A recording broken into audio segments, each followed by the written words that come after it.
সারা পৃথিবীর পর্যটকদের কাছে এক স্বপ্নের শহরের নাম ইস্তাম্বুল। এটি শুধু শহরই নয়, বরং বলা চলে একটি দণ্ডায়মান ইতিহাস। একসময় এই ইস্তাম্বুল শহরই ছিল তুরস্কের রাজধানী, কিন্তু প্রথম বিশ্বযুদ্ধের পরে শত্রু কর্তৃক অবরুদ্ধ হয়ে পড়ায় রাজধানী স্থানান্তরিত হয়ে যায় আঙ্কারায়। তাই বলে প্রাচীন রাজধানী ইস্তাম্বুলের গুরুত্ব কোনো অংশেই উপেক্ষা করা যায় না। একদা ইস্তাম্বুলই ছিল পৃথিবী শাসনকারী বাইজেন্টাইন ও পরবর্তীতে অটোমান সাম্রাজ্যের রাজধানী। ইস্তাম্বুলে রয়েছে প্রভাবশালী সাহাবা আবু আইয়ুব আনসারী ও আরও অনেক সাহাবার পবিত্র সমাধি এবং ইস্টার্ন অর্থোডক্স খ্রিস্টানদের মূল উপাসনালয় হাজিয়া সোফিয়া।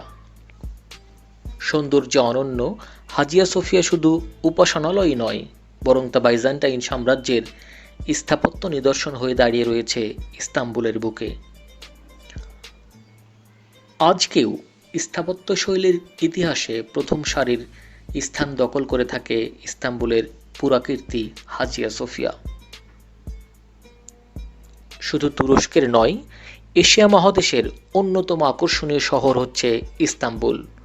আর ইস্তাম্বুলের প্রধান আকর্ষণ বসফরাস, কেননা বসফরাস প্রণালীতে কলকলে বয়ে চলা পানির ধারাটি সংযুক্ত করেছে এশিয়া ও ইউরোপকে।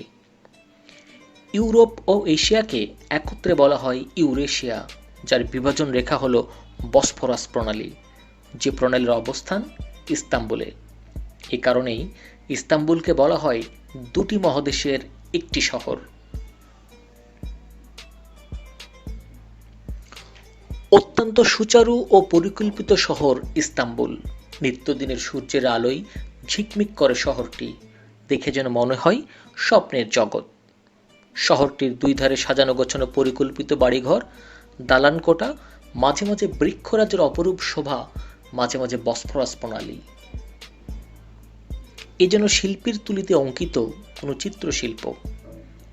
ইস্তাম্বুলের ভিতর দিয়ে যে বসফরাস প্রণালী বয়ে গেছে, এর আয়তন ৩২ কিলোমিটার। উত্তরে কৃষ্ণ সাগর এবং দক্ষিণে মর্মর সাগর। প্রণালীর গভীরতা গড়ে ৫০ মিটারের মতো। প্রশস্ততা কোথাও কম, আবার কোথাও বেশি। ইউরোপ ও বলকান রাষ্ট্রগুলোর জাহাজ এই প্রণালী দিয়ে চলাচল করে। ইস্তাম্বুলের গ্র্যান্ড বাজার এশিয়ার একটি প্রাচীন ও ঐতিহ্যবাহী বিশাল বাজার। এখানে প্রাচীন ঐতিহ্য ও আধুনিক রুচির এক অপরূপ সমন্বয় ঘটেছে।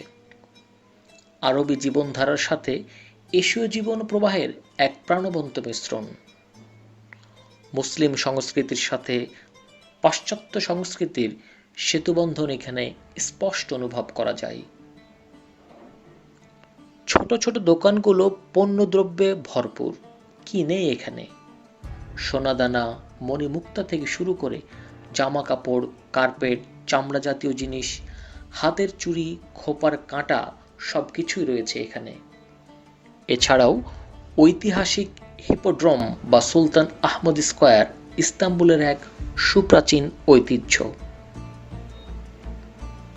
তো বন্ধুরা, এবার জেনে নিন তুর্কির নারীদের চরিত্র সম্পর্কে। ভৌগোলিক কারণেই বেশিরভাগ তুর্কি নারী অত্যন্ত সুন্দরী। তুর্কি নারীরা ঐতিহাসিকভাবেই ভীষণ ইগোইস্টিক এবং প্রভাবশালী। তুর্কি নারীদের মধ্যে একাংশ প্রগতিশীল এবং একাংশ রক্ষণশীল। আজ থেকে ৬০০-৭০০ বছর আগে সেই অটোমান সাম্রাজ্য থেকেই নারীদেরকে দেশ পরিচালনায় গুরুত্বপূর্ণ দায়িত্ব নিতে দেখা গেছে।